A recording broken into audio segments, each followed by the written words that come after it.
আজকে বাঙালি জাতির জাতীয় শোকের দিন।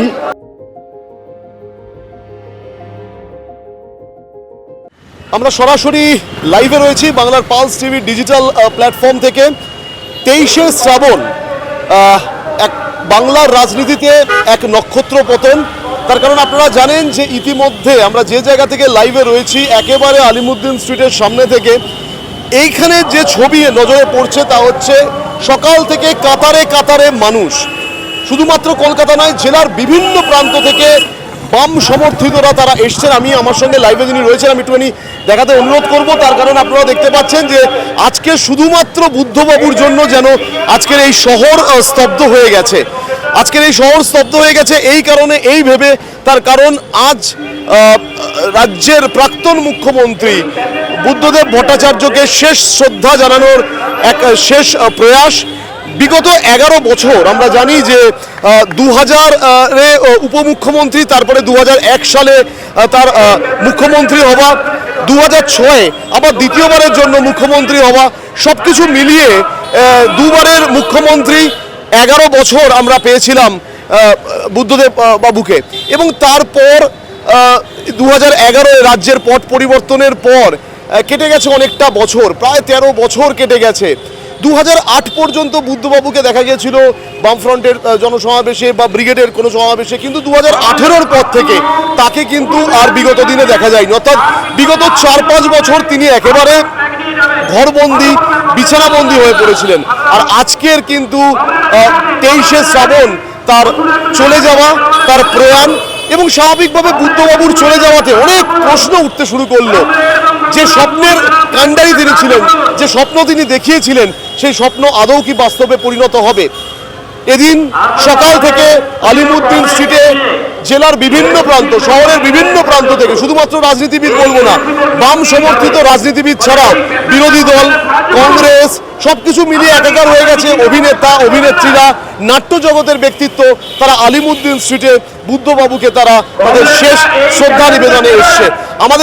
আমাদের ক্যামেরা ধরা পড়লো সেই বিরল মুহূর্ত। আজকের দিনটা বিরল মুহূর্ত কিন্তু ধরা পড়েছে এবং মানুষের চোখে জল। তার কারণ এই ছবি আজকের চারিদিকে আপনারা শুনতে পাচ্ছেন, ইতিমধ্যে অ্যানাউন্সমেন্ট চলছে, আর কিছুক্ষণ পরেই এইখান থেকে তার মৃতদেহ চলে যাবে। এবং আজকের দিনে দাঁড়িয়ে বহু মানুষ, বহু সমর্থক তারা কি বলছেন, এবং সব থেকে বড় কথা অভিনেতা অভিনেত্রীদের থেকে শুরু করে রাজনীতিবিদ থেকে শুরু করে তারা একটাই কথা বলছেন, সৎ, নির্ভীক, সাধারণ এই ধরনের মানুষ সত্যি পাওয়া বিরল। তার কারণ তিনি জীবনের শেষ দিন পর্যন্ত যে জীবনযাপন তিনি করে গিয়েছিলেন, সেই একেবারে 59 পাম এভিনিউয়ের বাড়িতে, সেই পাম এভিনিউয়ের সেই ছোট্ট কামরার সেই 2 কামরা ঘরটি তিনি কিন্তু সেখানেই তিনি তার শেষ নিঃশ্বাস ত্যাগ করলেন।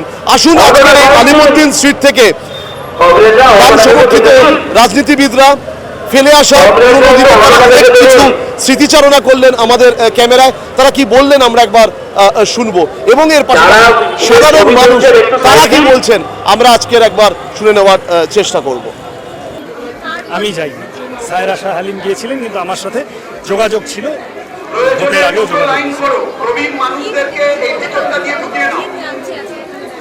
অভিভাবকহীন তো বটে। আমি কেন, গোটা বাংলা অভিভাবকহীন, গোটা রাজ্য অভিভাবকহীন। সামগ্রিকভাবে আমরা যেভাবে বড় হয়েছি, যে মূল্যবোধের পাখি নিয়ে বড় হয়েছে, তাতে বুদ্ধদেব ভট্টাচার্যের হাত আছে, প্রভাব আছে। তিনি চাকরির চেষ্টা করেছিলেন, কারখানা গড়ার চেষ্টা করেছিলেন, স্কুল কলেজ হাসপাতালের চেষ্টা করেছেন, এগুলো একটা দিক। আর আমাদের বড় হয়ে ওঠা জুড়ে বুদ্ধদেব ভট্টাচার্য আমাদের সৎ, নীতিনিষ্ঠ থাকতে শিখিয়েছিলেন, মূল্যবোধের পাঠ দিয়েছিলেন। সেই বুদ্ধদেব ভট্টাচার্য আমাদের প্রজন্মের তো বটেই, গোটা বাংলার।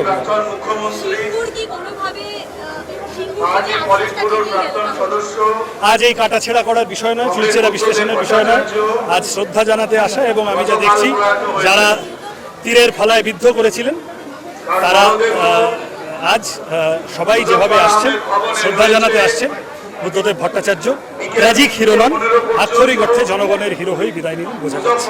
আমার নিজের ধারণা যে খালি আমাদের দলের সমর্থক বলে নয়, বিভিন্ন দলের সমর্থক যারা আছেন সবারই আজকে খারাপ লাগছে, সবারই কষ্ট হচ্ছে। দেখুন, বুদ্ধদেব একটা জিনিস দেখিয়েছেন যে রাজনীতিতে কখনো আপনার কোনো সিদ্ধান্ত মেজরিটি হবে, কখনো মাইনরিটি হবে, কখনো আপনার সিদ্ধান্তকে বেশিরভাগ মানুষ সমর্থন করবে, কখনো বেশিরভাগ মানুষ সমর্থন করবে না। কিন্তু মানুষ সমর্থন করুক বা না করুক, কেউ এই কথা কখনো বলতে পারবে না যে আপনার কোনো সিদ্ধান্তের পেছনে আপনার কোনো ধান্দা রয়েছে, আপনার কোনো সিদ্ধান্তের পেছনে আপনার কোনো কায়েমি স্বার্থ রয়েছে। এই ইন্টিগ্রিটি নিয়ে কেউ কোনো প্রশ্ন করতে পারবে না। তারপরে কেউ সমর্থন করবে, কেউ করবে না, সেটা তো অন্য কথা। এই যে কতদিন রাজনীতি করেছেন, মর্যাদার সঙ্গে করেছেন, অসুস্থ থেকেছেন, তারপরে বহু মানুষের আশীর্বাদে ভালোবাসায় উনি রেলিভেন্ট থেকেছেন। আজ চলে যাচ্ছেন যখন, এত মানুষের ভালোবাসা নিয়ে মাথা উঁচু করে যাচ্ছেন। এই মাথা উঁচু করে যাওয়া সবার কপালে জোটে না। এবং আজকে মানুষকে সত্যিই ভালোবাসতেন। আজকে চুকে আসছে সব মানুষ। ভালো ভালো তো আজকে আজকের পরিস্থিতি দাঁড়িয়ে বুদ্ধদেব ভট্টাচার্য কতখানি রেলিভেন্ট? হ্যাঁ, এটা সত্য। মানে চিন্তা করা যায় না। মানে অনেকে উনি চলে যাওয়ার জন্য আমাদের পক্ষে খুব খারাপ হয়েছে। আমাদের খারাপ হয়েছে, তার কারণ শিল্পীদের বাঁচাবার জন্য খুব চেষ্টা করেছে। সব মানুষের মধ্যে দিয়ে সেই ভগবানকে পাওয়ার কথা তিনি চিন্তা করেছেন। তার কাজ করে গেছেন এবং তিনি তরুণ সমাজকেই তার স্বপ্ন, তাদেরকে হাতে কর্মক্ষমতাকে কাজে লাগাবার জন্য কৃষিকে ভিত্তি করে শিল্প করার যে স্বপ্ন দেখেছিলেন, যে স্বপ্ন 80% পূরণের পর তাকে তারা ধ্বংস করেছিল, সেই ধ্বংসের সৃষ্টির শক্তির সাথে পার্থক্যটা বুঝিয়ে দিয়ে গেছে। আজকে মানুষ এই যে এত মানুষের সমাগম, কাল থেকে কত ধরনের মানুষ আসছেন যারা একসময় তার মাঝখানে সমালোচনা করেছেন।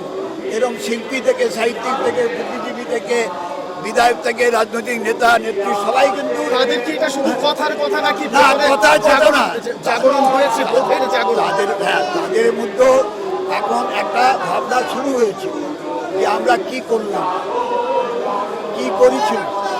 এটা তাদের মধ্যে ভাবনা শুরু হয়েছে যে এমন একটা ব্যক্তি, তিনি যুবদের জন্য মুখের গ্রাস তুলে দেওয়ার জন্য তিনি চেষ্টা করেছিলেন। আপনারা যদি এই রাস্তা দিয়ে যান তাহলে দেখতে পারবেন দীনেশ মজুমদার ভবন ছাড়িয়ে অনেক দূর অবধি সাধারণ মানুষের লাইন হয়েছে। সাধারণ মানুষ তাদের নেতা, তাদের মুখ্যমন্ত্রীকে শেষবার দেখার জন্য দাঁড়িয়ে রয়েছে। মানুষ যদি তার জীবনে মানুষের জন্য কাজ করেন, তার মৃত্যুর পরেও মানুষ তাকে মনে রাখে।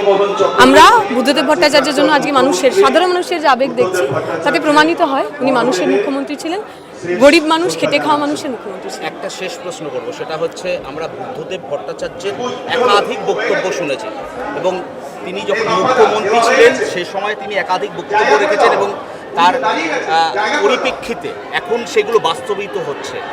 কোথাও গিয়ে এই যে দূরদর্শিতা, সেই দূরদর্শিতাটা কোথাও গিয়ে অভাব হবে আগামী দিনে? না, দূরদর্শিতার অভাব তো পরবর্তীকালে যারা মুখ্যমন্ত্রী হয়েছেন তাদের যে হয়েছে সেটা পরিষ্কার। সেই দূরদর্শিতার অভাব হয়েছে, আমরা প্রতিদিন সেই দূরদর্শিতার অভাব ফিল করি।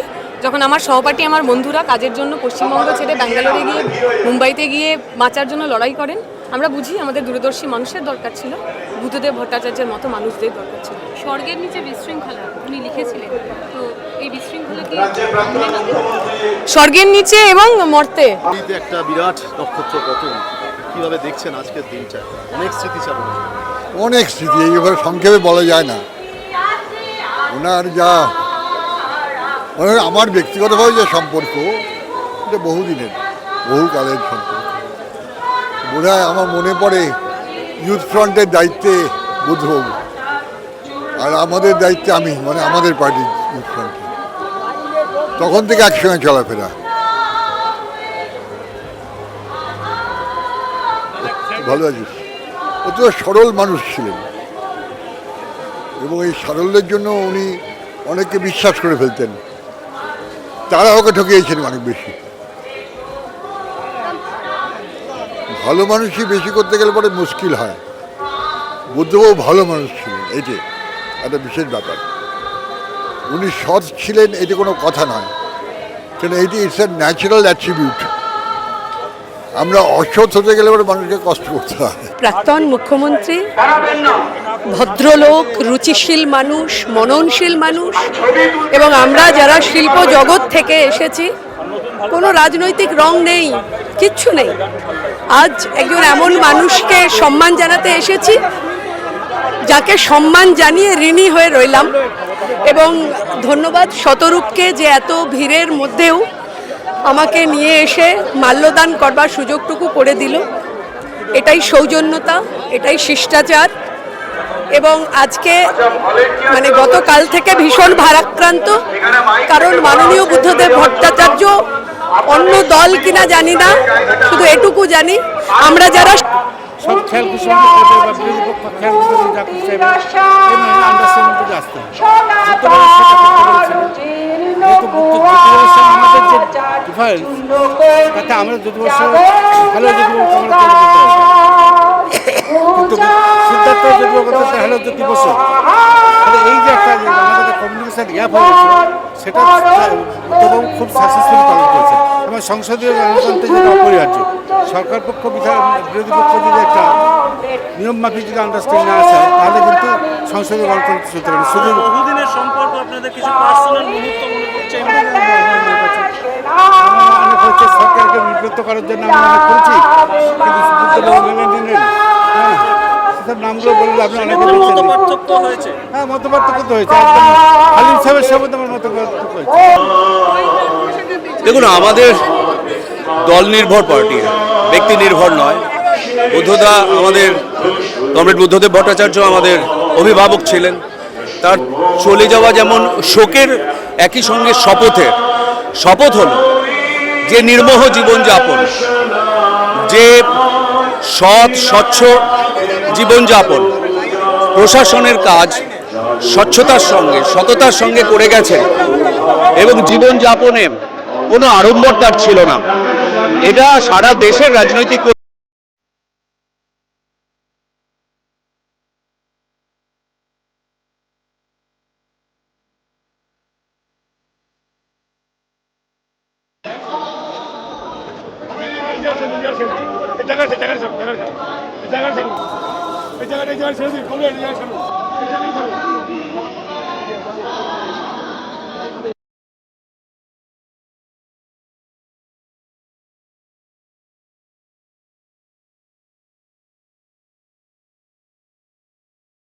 পুলিশ প্রশাসন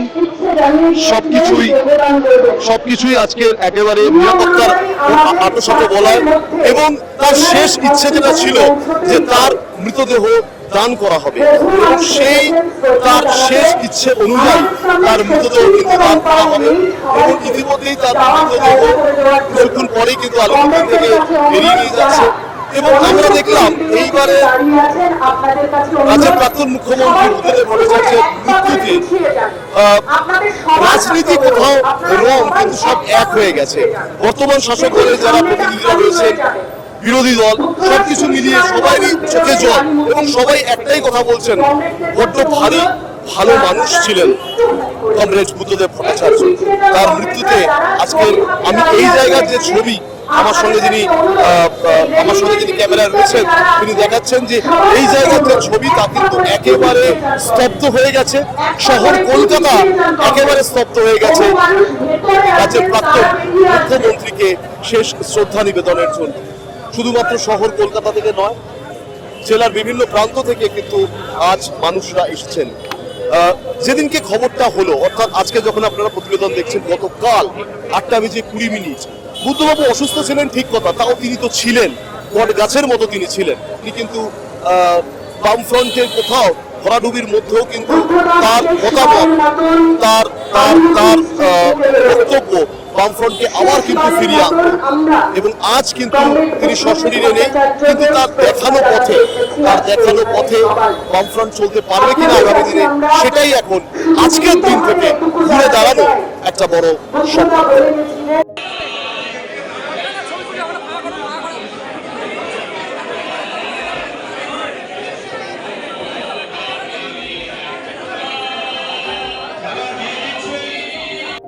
তারা এখন কেউ এগোবেন না। আলিমুদ্দিন স্ট্রিটের ভেতরে যতদূর দেখতে পাচ্ছি মানুষের মাথা, সবাই বেরোক, তারপর আমরা সবাই যাব। ক্যামেরায় সত্যজিৎ সাহার সঙ্গে রাহুল গুপ্ত এবং পৌলমী হালদারের রিপোর্ট, বাংলার পালস টিভি, কলকাতা।